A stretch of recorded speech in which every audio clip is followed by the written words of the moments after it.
Hello tout le monde, c'est Émilie, je suis ravie de vous retrouver pour une nouvelle vidéo et j'avais envie de vous parler de cette résolution que certains d'entre vous ont peut-être prise le 1er janvier, à savoir cette année, en 2020, je vais enfin écrire ce fameux bouquin que j'ai en tête depuis des années. Cette année, en 2020, je vais devenir écrivain. Si c'est le cas, eh ben déjà bravo, hein. Je vous encourage évidemment grandement à poursuivre ce rêve et à vous lancer à fond pour arriver à atteindre cet objectif. Mais, parce que oui, il y a un mais, je me dois quand même de vous préciser certains petits points. Alors, je ne cherche absolument pas à casser votre rêve ou à saper votre enthousiasme, hein, qu'on soit bien d'accord, c'est pas ça. Mais le truc, c'est que de nos jours, un auteur n'est pas juste un auteur, on n'est pas juste un écrivain, et puis voilà, c'est quasiment impossible de nos jours de se contenter d'écrire.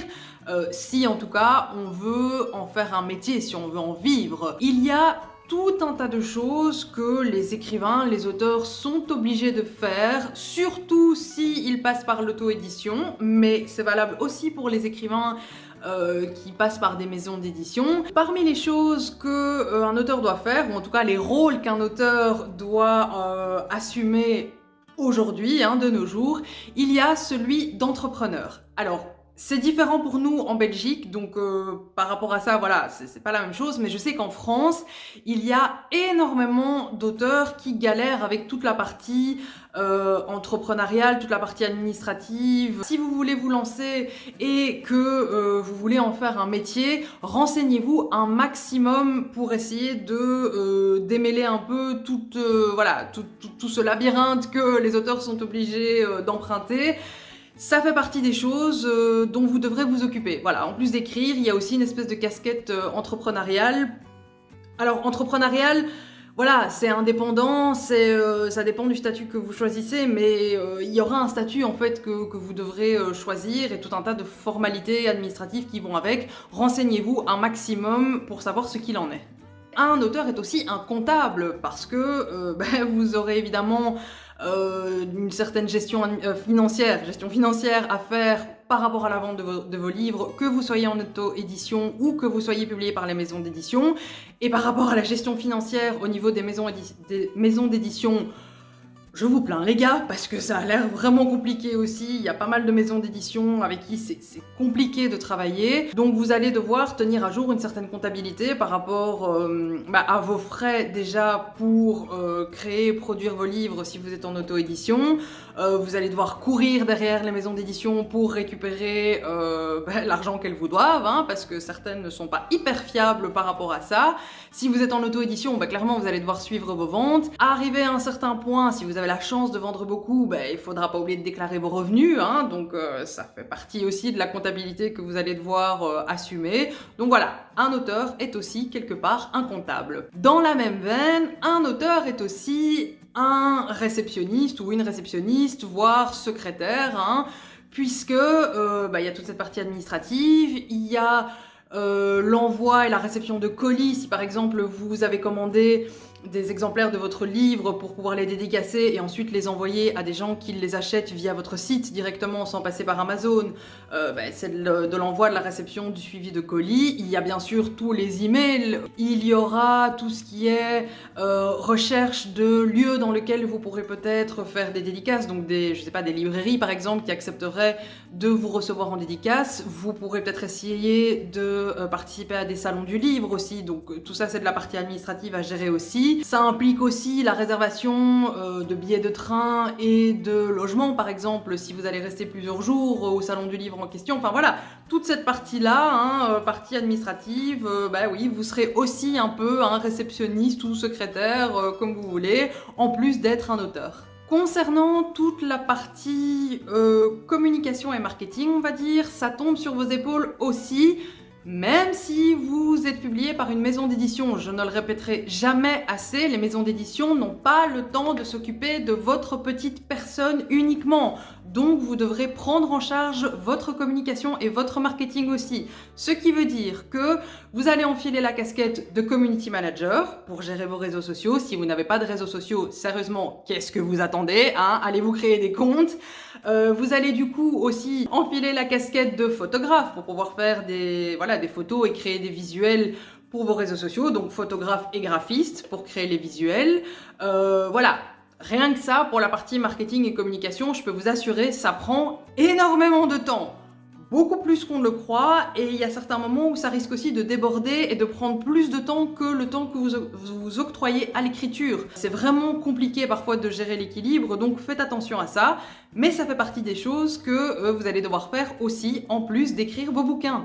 Et quitte à parler de présence en ligne, vous allez peut-être aussi écrire des articles de blog, donc ouvrir un blog, voire une chaîne YouTube. Donc c'est aussi une activité qui est extrêmement chronophage, mais qui est presque incontournable de nos jours. En plus des réseaux sociaux, c'est pas mal d'avoir au moins un blog ou en tout cas un site, votre site à vous que vous allez gérer et alimenter. Donc c'est un métier aussi, hein, blogueur, youtubeur, ça tombe pas du ciel, hein, je peux vous le garantir, ça se fait pas comme ça. Si vous êtes youtubeur, et ben vous êtes aussi caméraman, vous êtes aussi monteur, vous êtes aussi éclairagiste, vous êtes peut-être même ingé son, donc voilà. Tout un tas de choses qui viennent avec la production et la création de vidéos. Tout ça, ce sont des choses qui se rajoutent à votre temps d'écriture. Vous serez aussi un relecteur, correcteur, typographe, surtout si vous n'avez pas les moyens de vous payer un professionnel. Parce que oui, même quand on envoie son manuscrit en maison d'édition, évidemment la maison d'édition est censée, en tout cas, parce que je vous assure que c'est pas toujours le cas, est censée s'occuper aussi d'une bonne relecture, une bonne correction avant que le manuscrit parte à l'impression. C'est pas une garantie, c'est pas parce que vous passez par une maison d'édition que vous pouvez vous permettre de zapper l'étape de la correction, de la relecture, etc.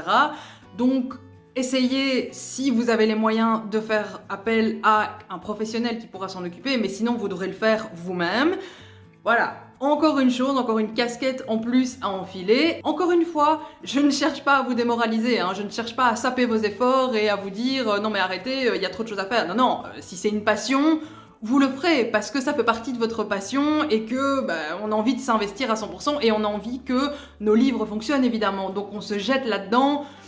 Je vais pas dire avec plein d'énergie, plein d'enthousiasme, hein, parce que c'est pas forcément le cas tous les jours, mais voilà, on le fait parce que ça fait partie du métier. Mais comme vous pouvez le constater, il n'y a pas que l'écriture. On ne peut pas juste se contenter d'écrire et penser que comme ça, nos livres vont se vendre, on va trouver des lecteurs.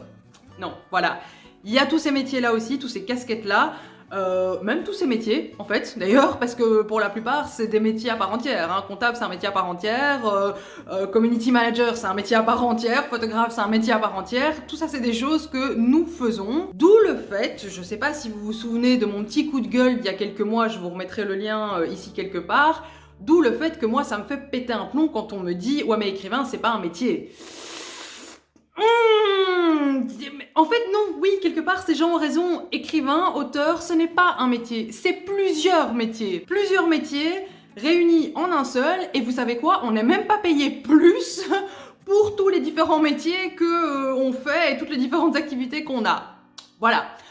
Tout ça pour dire que si vous aviez eu comme bonne résolution de nouvel an, là, début janvier, de vous lancer et de devenir auteur, c'est génial et je vous encourage vraiment, je suis de tout cœur avec vous, allez-y, foncez.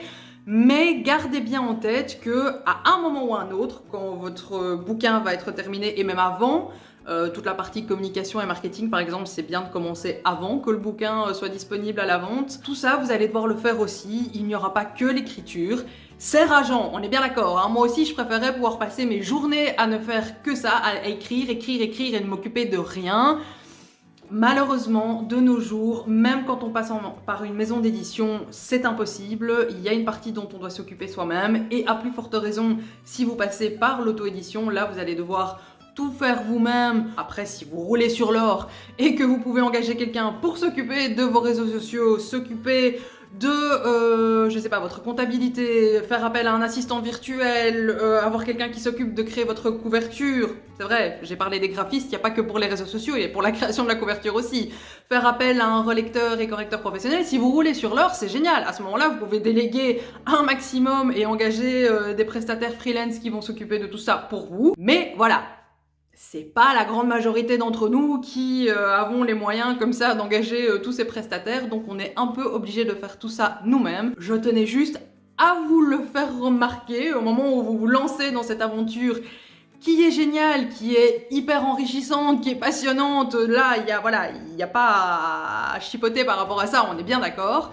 Mais ça vient avec toutes ces casquettes qu'il faut enfiler à des moments différents. Voilà pour cette vidéo, j'espère que je ne vous ai pas trop plombé le moral, c'était vraiment pas mon but, mais comme ça vous avez une idée un petit peu plus claire de ce que ça représente de se lancer en tant qu'auteur, surtout quand on essaye d'en vivre. Si jamais vous avez des questions, si jamais vous avez un stress par rapport à certains aspects dont je viens de parler, n'hésitez pas à laisser ça en commentaire ici sous la vidéo ou sur les réseaux sociaux. N'hésitez pas non plus à me contacter via les différents réseaux dont j'ai mis les liens ici en barre d'infos comme d'habitude.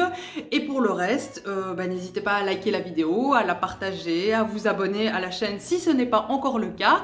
Et puis moi je vous dis à la semaine prochaine. Salut!